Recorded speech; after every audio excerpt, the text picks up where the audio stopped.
அழகு மிகுந்த ராஜகுமாரி மேகமாக போகிறாள்.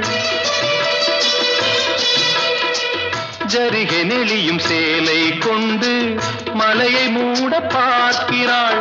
பள்ளம் சிலர் உள்ளம் என ஏன் படைத்தான் ஆண்டவன்?